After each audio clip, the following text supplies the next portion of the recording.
Hello, Blake Rudis here with Everyday HDR and HDRinsider.com, and today I'm excited to show you my On1 Effects 10 workflow. Now, workflow is a very important word. If you don't have one, get one. If you don't know how to get one, I'm going to show you.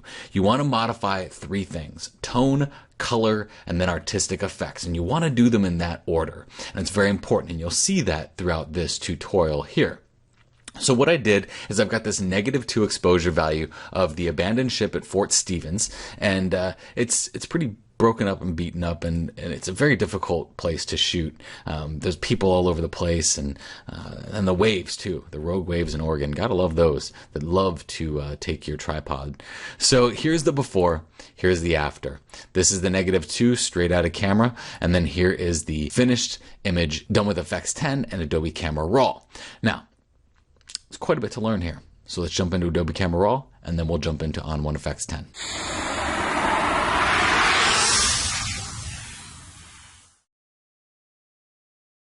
Okay, so I'm just going to drop my image right here into Adobe Camera Raw, and this is where I'm going to start my workflow. This is typically where I will start my workflow. Sometimes if I'm doing the tone mapping process, I'll use Photomatics, but for this, I'm going to just go right into Adobe Camera Raw. So I'll tell you about the trouble with this photo. Okay, so with this photo, we were on Fort Stevens in the beach here, where they have this abandoned ship. Now, the problem with this is that there are rogue waves in Oregon that you really have to watch out for, because as we'd sit up here and we'd set up at this workshop, and we're setting up around this abandoned ship, or this broken down ship, you have everything all nice and set up.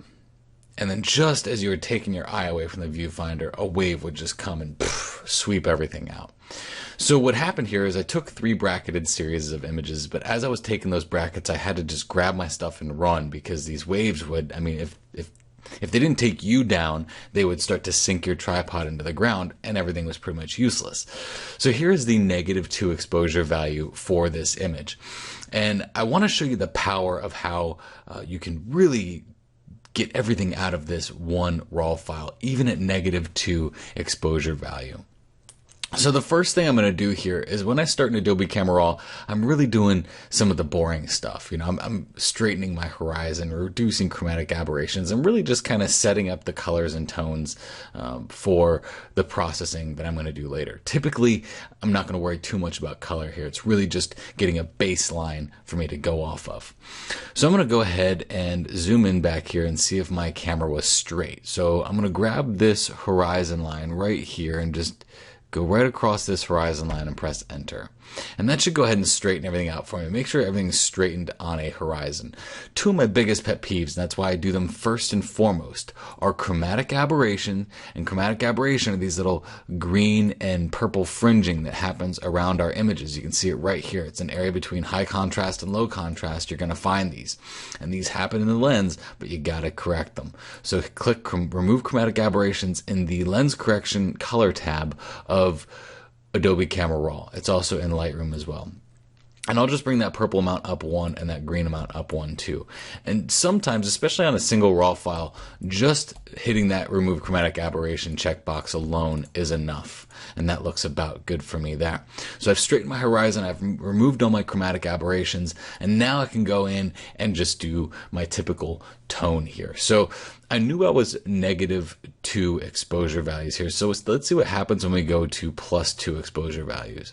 Well, if I go to +2, I really kind of blow everything out in that background in a way that I don't want to blow out. So I'm just going to bring that down just a slight bit and go about -1.4 or so.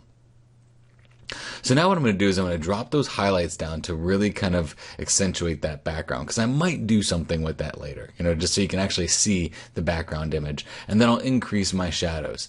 And this is what they typically call your HDR look, where you drop the highlights all the way down and increase the shadows all the way up. And I know that this is a kitsch effect. However, if you do this, you're expanding all of the dynamic range in your photograph for further editing in the processing plugin of your choice. So now when I go into On1 Photo 10 here, I'm really going to take the dynamic range here and kind of shrink it back down. But I want to open up and expand as much as I can. Now, the thing that people say about HDR, and I just want to cover this real quick, tone mapping is HDR. right? And HDR in and of itself is its own thing. So don't think that anything that's HDR has to be tone mapped. As a matter of fact, most of the times we're actually doing HDR, heightening dynamic range techniques, in every one of these plugins that we use. So those naysayers out there that are like, oh, HDR is for, the birds. Well, guess what? They might actually be doing HDR techniques right there in Adobe Camera Raw or Lightroom. This is an HDR technique. If you drop those highlights down, heighten those shadows up, you're increasing the dynamic range as a whole in your photograph. So you just kind of have to deal with it at that point. So with this, I like this a little bit, but as you decrease those highlights and increase those shadows, you have to come up here to the contrast and go ahead and reintroduce contrast here. So this is what I would call a really good baseline to start with. So I'm just going to go ahead and open this up in Photoshop and clean up some of those little things in the background that I don't like. So back here in the background, we've got, looks like a guy running and a truck, a bunch of distractions. So I'm actually going to take the patch tool here and just draw a circle around this guy and then move this over to grab a section right there. That'll work. And that'll just patch that up and fix it for me. I also don't like this stump back here, so I'll just draw a circle around it and patch that up. And then come over here and get this vibrant green sign, toxic green sign, and then these antennas that don't look like they belong. Now you see how I'm matching these up. I want to get something that's relatively similar to the area that I'm trying to patch. Otherwise, you're going to be able to see it pretty easily that I used the patch tool. And if you get these hard edges around there, just go ahead and go to your clone stamp tool, get a really small clone stamp tool, and just patch that up. You don't want any repeating patterns or any repeating shapes. If you don't like to use the patch tool to go ahead and get rid of some of those things, then you don't have to worry about it. You can just use the clone stamp tool. It works just as well. It just depends on what it is that you want to use to get rid of those distractions in the background there. Now, I don't want any repeating patterns and any lines that would be happening. I want to make sure that those lines are very true to what I saw. So let's just go ahead and repeat that there and then right there. Fix that up. And then we have this truck here. I think the patch tool can do a good job on this truck. And I'll just go ahead and do that and then just creep on over and grab that right there. And that looks about good. So we've cleaned up all of our distractions. We've got all of the boring stuff out of the way. Let's go ahead and jump into On1 Photo 10 to do the really fun stuff, to really make this image just kind of pop off the page. So here I'm in On1 Photo 10 in Effects. Now, I love Effects because you can do so much with it. You can increase tone, you can make some artistic effects, you can do all kinds of cool stuff. Now, if you've ever seen any of my training before, what I really like to do is focus on tone and color and then jump into the artistic effects. So what I'm going to do here is I'm not going to worry too much about the presets on the left. So I'm going to go to Window and I'm going to go to where it says Show Browser Panel. I'm going to close that down because I don't want that to be a distraction for me. I want to have the full image in front of me and not just a small representation of that image. So first and foremost, I'm going to adjust tone first. So I'm going to add a filter and go to Tone Enhancer. Now, the beauty of Tone Enhancer is that you've got your brightness, your contrast, your shadows, highlights, whites, blacks, and you get some compression and detail stuff in there as well. And the other thing that I really do enjoy about all of the stuff that's in Effects is right here in the settings, you have these protect options here. So I'm going to go ahead and just set this up so that I work on my highlights first. So what I want to do with that is I'm going to go ahead and just start basically processing this for my highlights, and I'm going to protect my shadows. This is a very cool technique here. It's kind of like dodging and burning to a small degree. Without being so selective with your pen. So let's just go in here and we'll drop our shadows down a little bit. I'm processing for my highlights. So I'm going to increase the brightness and then I'm going to, let's just drop those whites and then maybe increase those highlights a little bit. And then let's look at our blacks and drop those down. And that looks pretty good there. Now, what I mean by processing for my highlights is I'm going to take this shadows adjustment here, and everything that I did here, I don't want that to affect my shadows. So I'll just increase this so that this actually protects my shadows from all the adjustments that I did for my highlights. See that? So now this is really only working on the highlights. This is the tone that's only working on the highlights. Now don't get yourself too concerned with these settings that I have here, because these settings that I have here might not work on your image. Just keep this in mind, that you can protect your tones as you go. So I'm going to add another tone enhancer. And with this tone enhancer, I'm going to make sure that I protect my highlights and not my shadows. So in the last one, I was working for my highlights to protect my shadows. Now I'm going to protect my highlights to work for my shadows. So you see, sometimes tone has to be broken down into multiple different parts in order to make this work. So with this one, let's just go ahead and process this for our shadow areas. So in our shadow areas, I'm looking in this area here, and along the bottom portions of this boat, and then maybe some of these areas right here. So I'm going to decrease those shadows and make them darker in those areas. So drop that down. My highlights here, it doesn't really matter too much what I do with my highlights and my whites, because those are basically going to be protected here in a second. And then we'll go into our contrast here, maybe boost up our contrast a bit. So now we'll go into that settings, and then we'll protect our highlights. So our highlights are not being affected by these shadow adjustments that we just did here. So I'll drop that contrast because it's getting overly contrasty at this point. Maybe bring those whites up a little bit and those highlights up a little bit.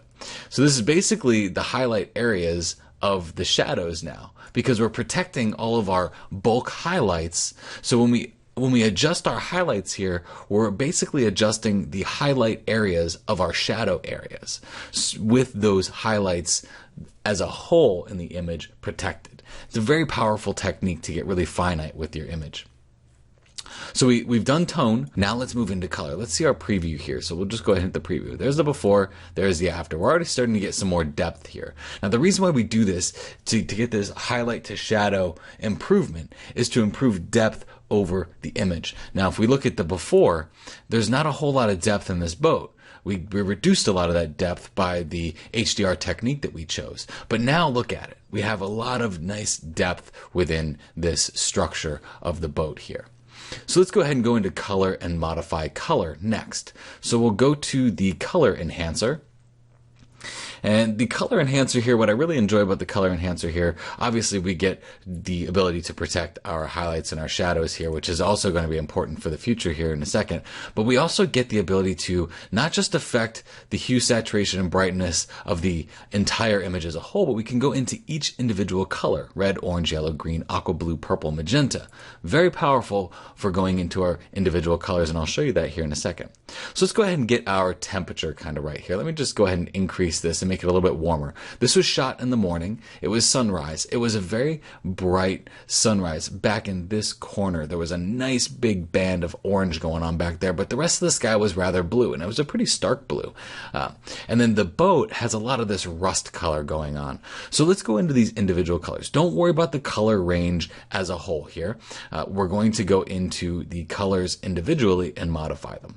So if we go into the color red, what I like to do here is just increase the saturation all the way up for that color red, just to see where red might be in this photo. So as I increase the saturation all the way up, I can see that red is definitely within the constraints of the boat here and the rust of the boat. Now we can modify the hue of that to make them a little bit more magenta or a little bit more orange. And I like it when it's on the more magenta side. If you're going to increase the saturation really far up, my suggestion is to modify the luminosity or the brightness of that also. If you're in Photoshop, this would be hue, saturation, and lightness or luminosity. So we'll go ahead and increase or decrease that brightness a little bit of those reds to make them darker as we increase the saturation. That'll help taper down the brightness of that color. So let's go into the color orange. So orange, let's increase the saturation all the way up. Look at where all that orange is. We have this beautiful rust that's happening here, plus we got the orange streak on the background. Now, as I said before, I'm not worried about increasing the saturation all the way up. I'm only doing that to see what is going to happen with the colors as I modify my hue and my brightness here. And then I will go ahead and taper down that saturation so it's not so stark. But it's hard to see what you're affecting unless you can see what you're affecting. So we increase that saturation all the way up so that we can see exactly what it is that we're modifying here. Now look at what we've done so far. Just that alone with that color enhancer and that tone enhancer is really bringing out this image. Now down here we have something called purity. And the purity is that if we increase this shadow's purity, all of the color effects that we're doing right now are not going to be affecting my shadows. Basically, it's keeping those shadows more pure to the color that's happening to them. So we can actually increase that just a little bit. We can do the same thing with the highlights if those are being affected pretty far. I kind of like what's going on with this now. Let's see what happens with, say, the color blue. Where is blue? Well, blue is in the sky back there. We definitely want to bring out our blue some more. So I'm going to increase that saturation all the way up and then decide what hue I want. I definitely want to go more on the purple hue. I like how the purple bounces off of the orange here, and also with the ground. I like that pretty well. But I don't want the saturation to go all the way up. Let's maybe move the lightness up and brighten that up just a little bit and then decrease that saturation. And that looks good. So I've got tone right, I've got color right. Now I can start playing. This is where things get interesting. So as I was talking with Matt the other day during our interview, I was talking about black and white, how black and white can be used very effectively to make a better color image, and how I typically will go into a black and white layer to make a better color photo. So let's make a black and white layer here to make our overall color photo better. When I look at this, I see that the boat itself is very dark, my background is very bright, and I don't have a pure black point and a pure white point per se. So I'm going to look at my histogram up here, and I'm going to go ahead and move my whites over here until my whites start to get a nice, like a certain sense of brightness to them. And I can do that with my highlights. I can maybe reduce those highlights a little bit to bring out more of that background, and then maybe increase my shadows a little bit to add some depth to that boat, and I'll increase the contrast at the same time. Now, this is where the cool trick comes in. Down here, so basically what I've done here is I've just really brightened up this photo using tone. So I take color out of the equation altogether. Now I'm going to go to this section right here, and you're going to see blending normal. Change that blending to luminosity. And basically what that does is it applies that black and white layer to the tone of the image and not the color. So it just puts like a nice wash over it. Watch what happens before and after. See how we've just very lightly brightened everything up? This has helped me get a better color image by looking at just the tones of the photograph to increase the depth and the contrast between black and white. Very powerful technique. Let's do another cool one. Let's do this HDR look. Okay, so the HDR look, I'm going to do some pretty gnarly HDR look here because I really want to bring out the boat, this abandoned ship, and we'll just increase that clarity a little bit, maybe that detail, bring that up a little bit. And now it's that everything's starting to get really garish, it's starting to get really nasty, but we don't have to worry about that too much because, like I said before, we have our protect options here. We can protect those highlight areas in the background from getting too garish HDR. Look at that, look at the difference there in the background as we increase those highlights. We can do the same thing with the shadows. So really the only thing that this HDR look is affecting right now, because of the protection modes that we have set, are the midtones, which is where I would want that to be. So let's look at our preview to see where we've come so far. So here's our original, and here's our after. Everything's getting a little bit better. Now this HDR is a little too far, so let's drop the opacity down a little bit, and let's also make a mask here. And I want to mask out basically the bottom area. I don't want that bottom area to be so HDR. I just want the boat essentially to be HDR. So I'll just start painting here to mask out those areas down here that I don't want to have that HDR look. And just paint this all out. Things are moving a little choppy, a little slow. Got a bunch of layers going on all at the same time. And that looks much, much better. And just right there, just like that. That'll be perfect just for the look that we have here. And then let's go ahead and go into another one of my favorites, which is this filter called Sunshine. So you see, you get tone right, you get color right, and then you can just start playing. That's what I like to do. So let's go and hit this Sunshine. I like what sunshine does because it gives your image like this overall brightness, this kind of glow to it that looks really nice on the overall photo. So let's bring that amount up a little bit and get this glow going a little bit more. And then let's pop up this glow a slight bit. Perfect. Looking good, looking good. And then bring up that warmth to give it more of that sunrise type of look. And if this is a little too much, you can always go in here and you can either drop the opacity as a whole over the entire image, or drop the opacity and maybe protect some of those highlight areas, and maybe protect some of those shadow areas. Again, these are the most powerful tools that you're going to find in the On1 Effects. That's at least my opinion. Masking is one thing that's very good, but these are really powerful because they can protect some of those really important areas that are going to create depth in your photo. And let's just polish this all off in On1 Effects 10 with a nice little vignette. Now, I want to talk about vignettes here because vignettes can be powerful if they're used appropriately, and they can be used very poorly also. So let's drop the brightness all the way down. Let's drop the feather all the way down. Let's drop the roundness all the way down and the size down to here. And the reason why I'm doing this is I want to show you more specifically how these highlight protections are very powerful with the vignettes in particular. So here we have a vignette. When I use a vignette, I don't like my vignettes to do too much to my highlights because it creates what I like to call, well, I guess what it is called is a tone compressed look. So if you've ever seen an HDR image that's been taken too far and the bright areas look like a yellow kind of wash, that's because those areas are, those tones there are being compressed so much that the HDR technique that you're using is turning whites into these look like coffee stained yellow areas. So watch what happens when we go to protect here. The same thing kind of happens with our vignettes. Watch as we protect watch right here in particular. Watch as we protect our highlights. See how that pushes that vignette away, makes it even more subtle, but it doesn't do it in our shadow areas because shadow areas are actually okay to have that vignette in. So now that I've got that protection in place, you see that protection in place, let's go ahead and change the size back down to something that I want to work with. Let's change the roundness down to something that's like a slightly rounded corner edge, and then increase that feather really far up. Maybe drop that brightness a little bit, increase that feather even more.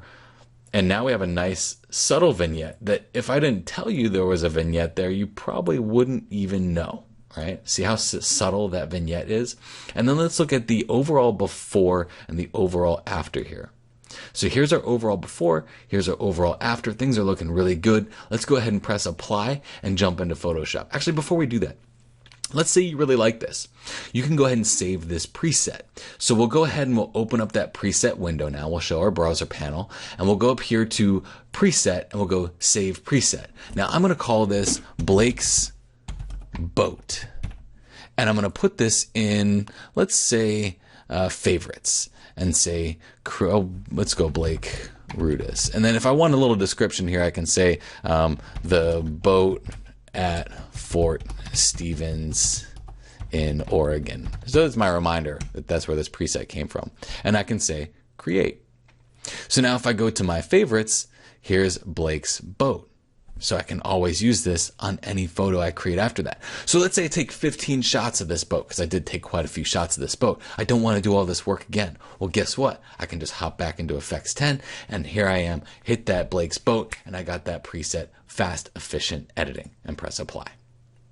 Now, this might seem like I did a lot of work, but really it's because I was talking you through this. As I was prepping this image, it probably took me 5 to 10 minutes to figure out what I wanted. And that's because I knew for a fact that I wanted to modify tone, I wanted to modify color, and then I wanted to get into my artistic effects. So let's see what happens here. Now, I did that on my background layer, and that was a big kind of oops. All right. Usually what I'll do here is I'll duplicate my background layer by pressing Command or Control J.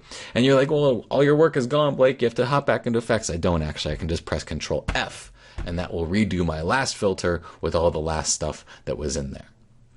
So it's going to go ahead and open up Perfect Effects, have that all set up for me, and it should go ahead and apply that for me as well, and then jump back into Photoshop and fix that. So, yeah. I probably should have duplicated that beforehand, but it shows you that even from your mistake, you can recover from that. And I like to do that. I like to duplicate that background layer for multiple reasons. Number one, I like to see where I started. I like to be able to come here in Photoshop and say, ooh, wow, you did a lot of work to this and it looks really good. But I also like to be able to, let's say, just drop the opacity on this overall effect just a little bit so that it blends in with my original image.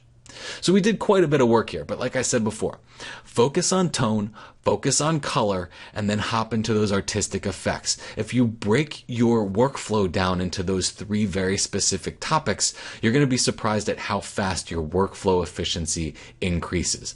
Modify tone, get that just right to increase that depth. Modify color, get that just right so that the overall color looks just like it was when you were there, or in that artistic way that you want to accentuate it, and then do that black and white layer.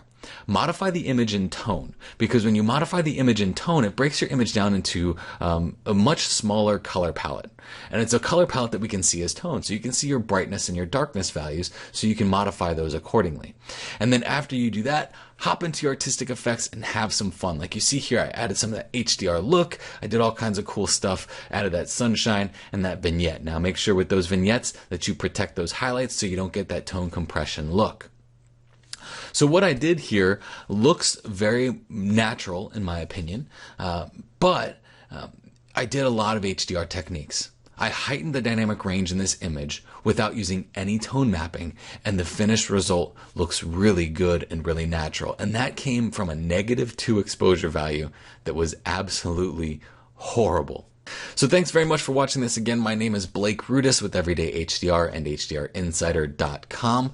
If you like this, please comment, share, tell a friend, show them what On1 Effects 10 can do, because it's a very powerful program and one that I use in my workflow quite a bit, more than likely towards the end when I do those artistic effects. Thanks again for watching. I really do sincerely appreciate it.